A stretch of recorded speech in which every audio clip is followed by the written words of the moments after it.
और चलिए अब आपको यूक्रेन वॉर जोन का हाल भी बताते हैं, जहां पर एक बार फिर परमाणु हमले का खतरा मंडरा रहा है।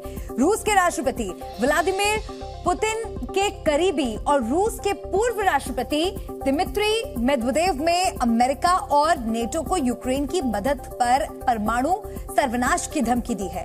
इससे पहले भी अमेरिका ने बताया था कि रूस से परमाणु खतरे की आशंका के बाद अमेरिका ने भारत से बात की थी, लेकिन जिस तरह अमेरिका और नेटो के हथियार यूक्रेन को मिल रहे हैं, लग रहा है कि अब पुतिन के सब्र का बांध कभी भी टूट सकता है।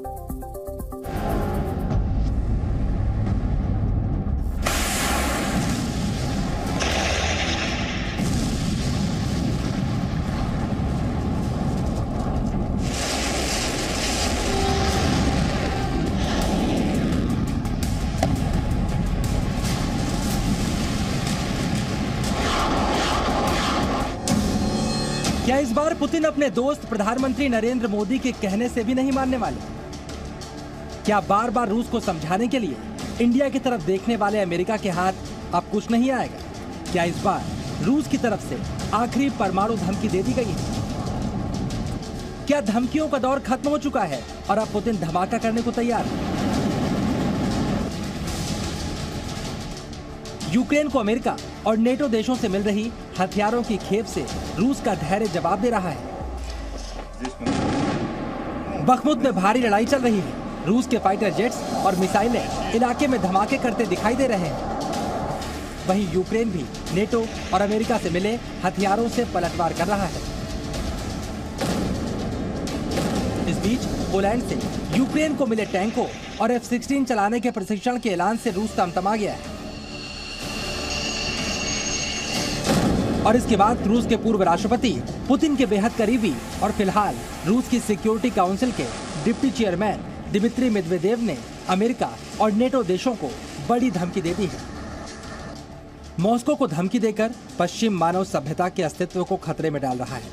अमेरिका और उसके सहयोगियों से यूक्रेन के लिए निरंतर समर्थन का परिणाम परमाणु सर्वनाश हो सकता है।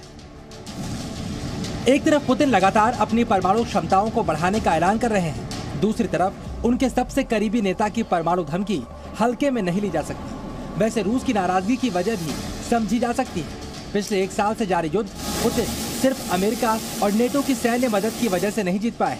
अभी भी नेटो और अमेरिका लगातार यूक्रेन को आधुनिक हथियार दे रहे हैं। बाइडेन के इस बयान को सुनिए और समझिए अमेरिका ने किस तरह रूस को लंबे वक्त तक फंसाने की तैयारी कर रखी है। We're sending him what our seasoned military thinks he needs now. He needs tanks, he needs artillery, he needs air defense, including another HIMARS. There's things he needs now that we're sending him to put him in a position to be able to make gains this spring and this summer going into the fall. ये तमाम बातें अब रूस बहुत दिनों तक झेलने के मूड में नहीं दिख रहा। तो एक तरफ रूस ने दुनिया को आखिरी परमाणु धमकी दे दी है, तो दूसरी तरफ अमेरिकी विदेश मंत्रालय के प्रवक्ता जेड तरार भारत में है।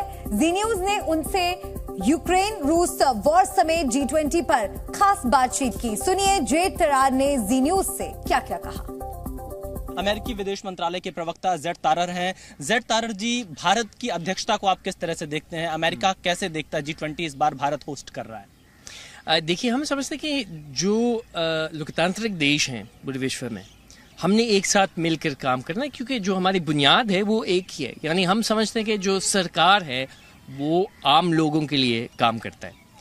एक तरफ ये लोकतांत्रिक देश हैं, दूसरी तरफ वो देश है जो कि जिनके सरकार अपने जो आम लोगों हैं उनके लिए काम नहीं करता, चाहे वो चीन है चाहे वो रूस है। हम ये भी देख रहे हैं कि उनके जो राजनीति है वो एक आक्रामक राजनीति है और वो अंतर्राष्ट्रीय कानून के हिसाब से अपना राजनीति को नहीं चला रहा।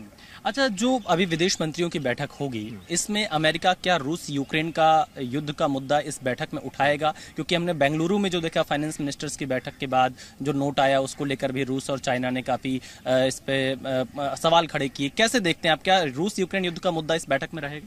इस वक्त राष्ट्रपति बाइडेन का ये एक बहुत बड़ी प्रायोरिटी है कि हमने इस युद्ध को रोकना है, क्योंकि जो इफेक्ट्स हैं इस युद्ध के वो सिर्फ यूक्रेन या रूस पर नहीं है, पूरे विश्व में हम देख रहे हैं, चाहे वो खुराक या गंदम के जो प्राइसेस हैं, तेल के प्राइसेस, गैस के प्राइसेस जो हम देख रहे हैं। और हाँ, ये कोई इनकार नहीं कर सकते, जो आम लोग हैं यूक्रेन में वो भी उनके भी बहुत नुकसान है इस वक्त। तो हम बहुत जोर दे रहे हैं इस बात को कि हम इस युद्ध को रोकना चाहिए।